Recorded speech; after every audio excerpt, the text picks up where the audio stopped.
Master is so kind to me, he is. He took me in when I was abandoned as a baby for being a witch. He gives me lots of work every day, and every 3 days I even get to eat. I do.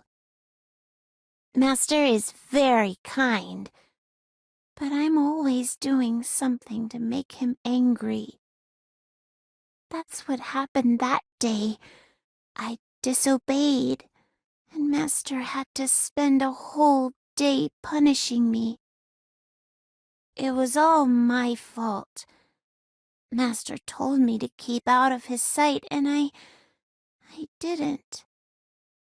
That's why Master took his valuable time to scold me. I'm really lucky to have him. I am. Master's an archaeologist, so he had a lot of helpers around him all the time. Some of them said very cruel things to me, but that's all right. After all, I'm the one Master trusts to help him whenever he needs something. He trusts me to carry really heavy things and to draw away bandits when we travel. He trusts me with all of it. Once, I got separated from everyone in the mountains.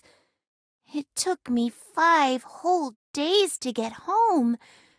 And when I did, Master was so... He was so... Anyway, I'm very fortunate and happy. I am. Then, one day,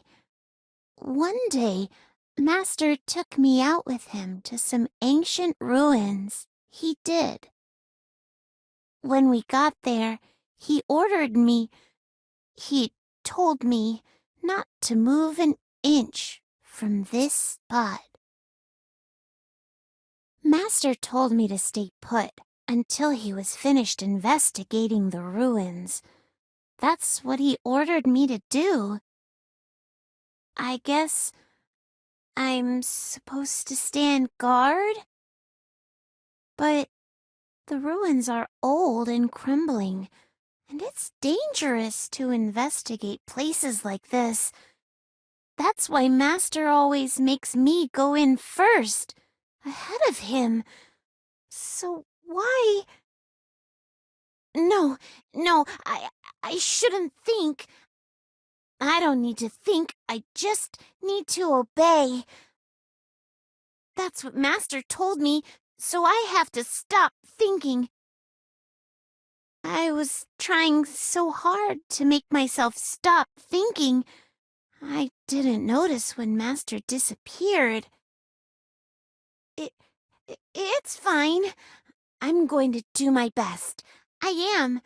I'll keep watch and make sure everyone's safe.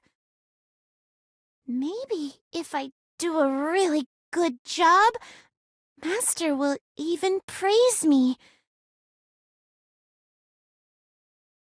But no one came to get me.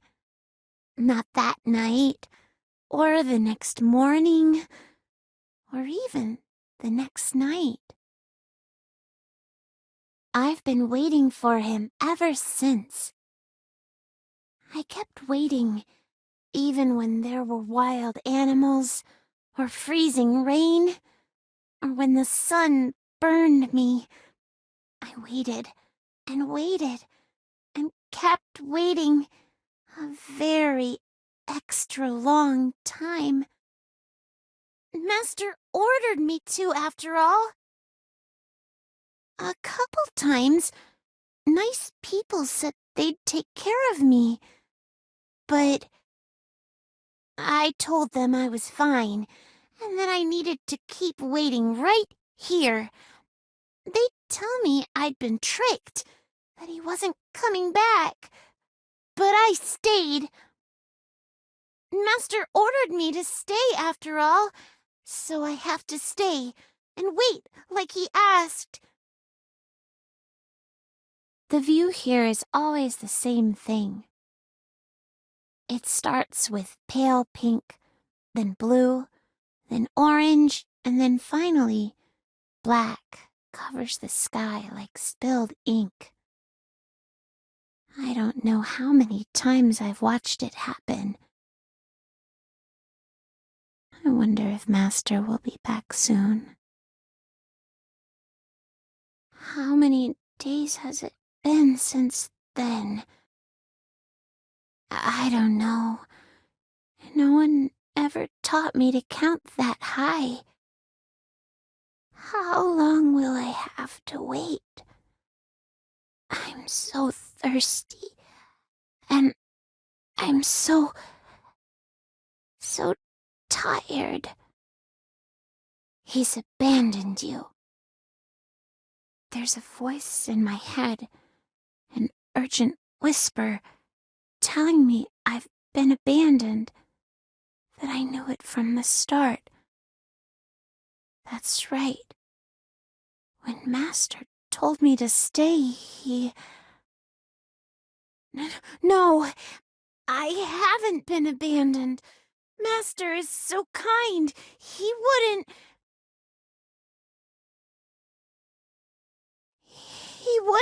abandon me. Would he? Has he? I waited, just like you said, Master. I'd never disobey you.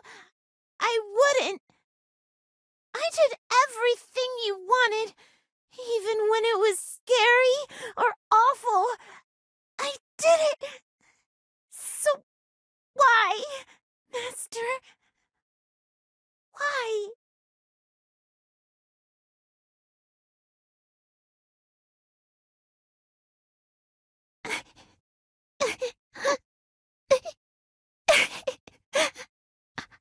I wonder what I did wrong. I always obeyed. I waited just like he asked, but was it not enough? I don't know. No one ever told me. How was I supposed to know? No one ever taught me anything. Not how to speak, or count, or breathe. And if you were just going to... If you didn't want me, Master, then... I wish you would have just said so. If you were just going to leave me here alone, then I wish you could have... Couldn't you at least have thrown me out properly? Was I not even worth that much to you?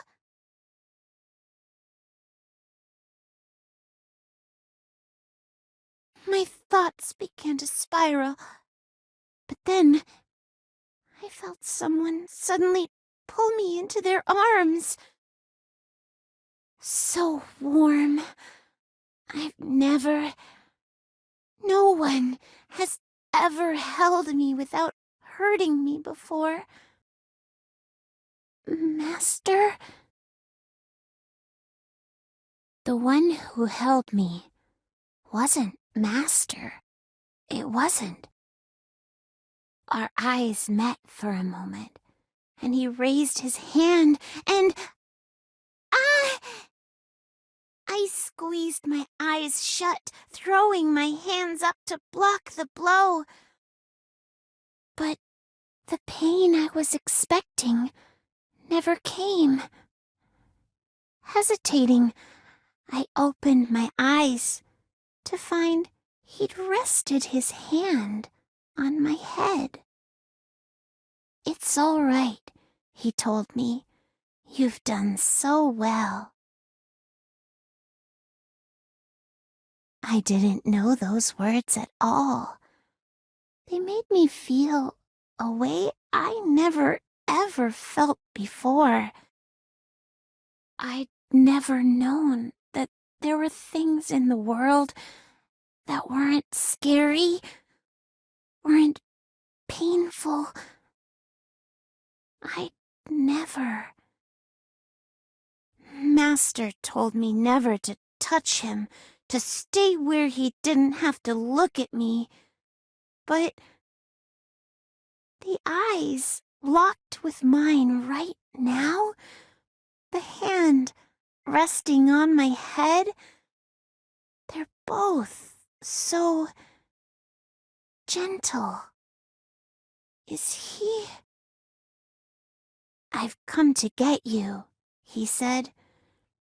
Those simple words began to slowly break apart the chains that bound me. My fear began to vanish, overwritten by a different, unfamiliar feeling. In that moment, I realized that